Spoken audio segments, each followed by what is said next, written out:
नमस्कार दोस्तों, law achievers academy में आप सभी का स्वागत है। मैं अमित कुमार आज आपको बताऊंगा अपराधों के विषय में। मैंने इससे पहले वीडियो में आपको बताया था कि भारतीय दंड संहिता को हमें क्यों पढ़ते हैं या क्यों पढ़ना चाहिए और इसकी क्या आवश्यकता होती है।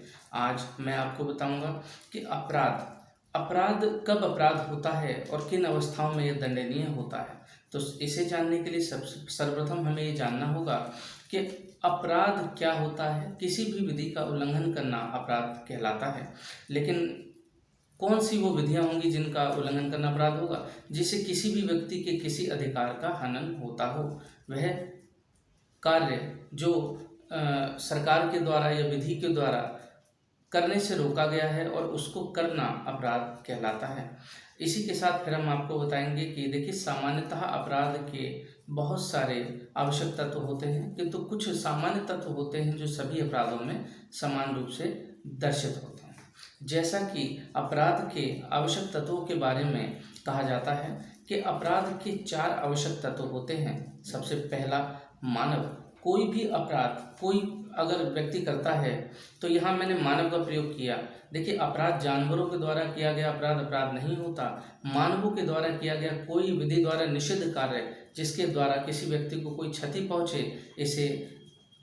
इसीलिए इसे पहला अपराध का आवश्यक तत्व कहा जाता है, क्योंकि मानव मात्र ही एक ऐसा प्राणी है जो अपने कार्य की प्रकृति और उसके परिणामों को जानने की सूझबूझ समझ रखता है।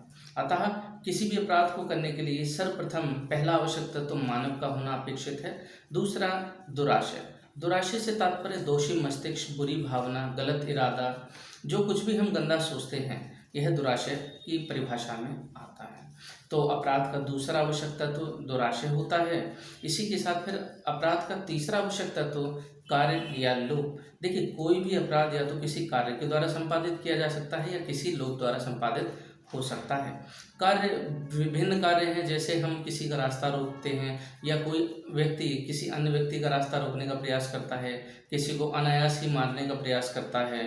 तो इन कार्यों के द्वारा जिससे किसी व्यक्ति के किसी भी अधिकार का हनन होता है, तो ये अपराध का तीसरा आवश्यक तत्व कहलाता है। लोग, देखिए, जब हम किसी कार्य को स्वयं संपादित ना करके किसी अन्य माध्यम से संपादित कराते हैं या फिर जो हमें करना चाहिए हम उस कार्य को नहीं करते, लीगली बाउंडेशन है लेकिन लीगली बाउंडेड एक्ट को भी हम नहीं करते, उस स्थिति में यह लोभ की श्रेणी में आता है। और कार्य या लोभ दोनों ही अपराध के तीसरे आवश्यक तत्वों में आते हैं। इसी के साथ चौथा अपराध का आवश्यक तत्व क्षति कहलाता है। देखिए, मानव है, दुराशय है, कार्य लोभ हुआ, लेकिन इससे समाज या किसी व्यक्ति या समाज को क्षति होना बहुत ही आवश्यक है।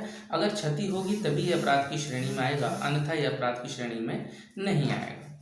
तो इसी के साथ मैंने आज आपको अपराध के 4 आवश्यक तत्व बताए। आप हमारे चैनल को सब्सक्राइब करिए और ताकि आपको नए वीडियोस का अपडेट तुरंत मिल जाए। धन्यवाद।